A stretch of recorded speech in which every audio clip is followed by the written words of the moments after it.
Hello friends, welcome to my channel Akhil Maurya में। देखिएगा आज हम लोग इस वीडियो में कोडिंग डिकोडिंग के रीजनिंग क्वेश्चन पढ़ने वाले हैं। जो कोडिंग डिकोडिंग रीजनिंग है ये हमारा एग्जाम रिलेटेड बहुत महत्वपूर्ण है, क्योंकि वहाँ पर देखिएगा इससे से ज़्यादा क्वेश्चन इसमें से आता है, संभावना रहता है आने के लिए। और हम लोग क्या होता है, हम लोग नहीं लगा पाते हैं। तो उसी तरह से मैं देखिएगा आपके लिए कुछ ऐसे क्वेश्चन को लेकर आया हूँ जो हमारा एग्जाम में हमेशा पूछा जाता है। तो चलिए वीडियो करते हैं स्टार्ट। और जो इस चैनल पर नहीं हुआ है चैनल को सब्सक्राइब करेंगे ताकि आपको पढ़ाई से रिलेटेड वीडियो मिलती रहे। तो चलिएगा पहला क्वेश्चन आपके लिए लेकर आ गया हूँ। बता रहा है कि DCBA संबंध है WXYZ, मतलब कि रीजनिंग क्वेश्चन में जब हमारा ऐसे आता है तो हमारा संबंध किसी प्रकार से इससे और इससे होता है, और इसका संबंध हम लोग का क्वेश्चन मार्क से हमेशा पूछा जाता है। तो इस आंसर में से हम लोग को बताना पड़ता है। तो देखिएगा हम लोग को अगर दिखाई दे रहा होगा आप लोग को, तो देखिएगा यहाँ का जो संबंध है और यहाँ से D और W का संबंध जो है हमारा बहुत दूर दूर का संबंध है। लेकिन आपको लोग को थोड़ा सा ध्यान देना पड़ेगा कोडिंग डिकोडिंग में। इसका नंबर हम लोग को याद होना चाहिए। अगर क्वेश्चन को लगाने के लिए देखेंगे हम लोग, D जो है W का क्या है, विपरीत है। जब हम लोग विपरीत लिखेंगे तो D के नीचे W आएगा, ठीक है। तो W हो गया, D के नीचे क्या आ गया, हमारा W आ गया। और C के नीचे देखिएगा हम लोग को जब वर्णमाला में विपरीत अंक देखेंगे तो यक्ष आता है नीचे, और B के नीचे क्या आता है, हमारा Y आता है, और A के नीचे देखिएगा हमारा Z लिखा आता है वर्णमाला में। तो उसी तरह देखिएगा यहाँ पर भी हमारा होगा। तो देखिएगा कैसे करेंगे, तो IJKL। तो देखिएगा जब I के नीचे हम लोग विपरीत वर्णमाला में लिखेंगे तो R आएगा हमारा, और J के नीचे लिखेंगे तो Q आता है, और देखिएगा K के नीचे लिखेंगे तो हमारा P आएगा, और L के नीचे जब देखेंगे तो हमारा O आएगा। तो हमारा क्या है, RQPO राइट आंसर होगा। तो इसमें से इस ऑप्शन में से C वाला हमारा क्या है, राइट आंसर है। चलिए आई होप आप लोग को एक क्वेश्चन समझ में आया होगा। चलिए तो आइए आपके लिए एक और सवाल लेकर आ गया। और देखिएगा इसको हम लोग कैसे बताएंगे कि इस क्वेश्चन मार्क की जगह इस ऑप्शन में से कैसे होगा। तो देखिएगा ध्यान से, हम लोग कोडिंग डिकोडिंग रीजनिंग में हम लोग का नंबर का ध्यान होना चाहिए। मैं बार बार आपसे कह रहा हूँ कि नंबर का ध्यान होना चाहिए, तभी हम लोग लगा पाएंगे इस क्वेश्चन को। तो देखिएगा ये हम लोग का संबंध कैसे बन रहा है। तो हमारा H से हम लोग जब C तक आए हैं तो हम लोग का -5 करना पड़ा है, क्योंकि देखिएगा 1 2 3 4 पाँचवें स्थान पर पड़ा है, मतलब -5 अंक हम लोग को पीछे आना पड़ा है। तो माइनस लिखेंगे, पीछे आना पड़ेगा तो, और आगे जाना पड़ेगा तो प्लस लिखेंगे। इतना आप लोगों को कंसेप्ट समझ में आ गया होगा आई होप। तो देखिएगा अब I का कैसे हमारा का संबंध है F से। तो देखिएगा ध्यान से, अब I से हमको क्या आना है, F तक आना है। तो 1 2 3,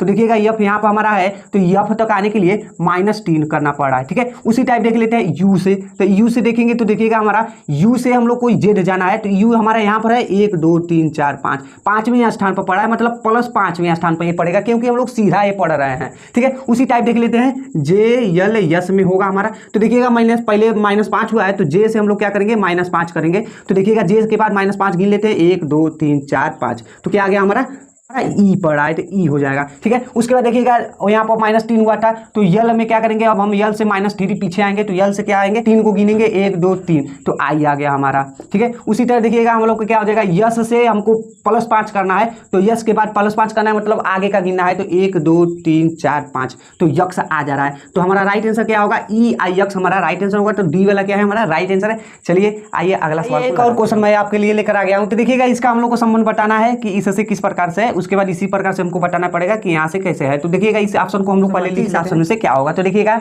मैं आपसे पहले भी कहा हूँ कि कोडिंग डिकोडिंग में नंबर का ज्ञान हम लोग का होना चाहिए। तो देखिएगा हम लोग जब R से क्या कर रहे हैं, R से यस आ रहे हैं, तो R के बाद यस आता है तो +1 हुआ है इसमें, ठीक है। E के बाद देखिएगा F आता है, तो यहाँ भी +1 हुआ है।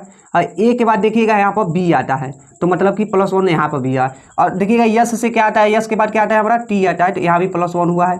और O के बाद देखिएगा हमारा P आता है, +1 यहाँ भी हुआ है। N के बाद देखिएगा हमारा O आता है, तो यहाँ भी +1 हुआ है, ठीक है। तो देखिएगा जब ऐसे +1 का हो रहा है, तो इसी तरह यहाँ पर भी होगा हमारा। तो यहाँ से क्या होगा, T के बाद जब हम +1 करेंगे यहाँ पर, तो T के बाद क्या आता है हमारा U आता है, और H के बाद हमारा क्या आता है, +1 करने पर H में +1 करेंगे तो हमारा I आ जाएगा। H के बाद I आता है, और I के बाद हमारा क्या आता है, J आता है। उसके बाद देखिए N के बाद क्या आता है हमारा, O आता है। उसके बाद देखिएगा K के बाद हमारा क्या आता है, L आता है, क्योंकि यहाँ +1 सभी हुआ है। जैसे हम लोग का संबंध यहाँ पर होगा उसी तरह यहाँ पर होगा। तो हमारा UIJOL राइट आंसर होगा। तो B वाला हमारा क्या है, इसमें से राइट आंसर है। चलिए आइए हम लोग अगला सवाल देखते हैं। चलिए आइए एक सवाल और आपके लिए लेकर आ गया हूँ। देखिएगा इसको हमको बताना है कि कैसे लगेगा। तो देखिएगा ध्यान से हम लोग कैसे लगाएंगे। यस पहले लिख लेते हैं, यस NOP उसके बाद क्या लिख लेते हैं ONSP को। ठीक है, तो यहाँ पर देखिए नंबर हम डाल रहे हैं, इसको कैसे लगाएंगे 1 2 3 4 नंबर देखिएगा। तो यहाँ पर ओ कितने नंबर पे यहाँ पर आ रहा है 3 नंबर पर, बहुत ही इजी तरीके हम इसको लगा सकते हैं। तो देखिए 3 नंबर पर आ रहा है, एन कितने स्थान पर आ रहा है दूसरे स्थान पर, यस कितने स्थान पर आ रहा है पहले स्थान पर, और पी हमारा चौथे स्थान पर पड़ रहा है। उसी तरह देखिएगा यहाँ पर भी हमारा संबंध होगा, तो CLAY में होगा संबंध।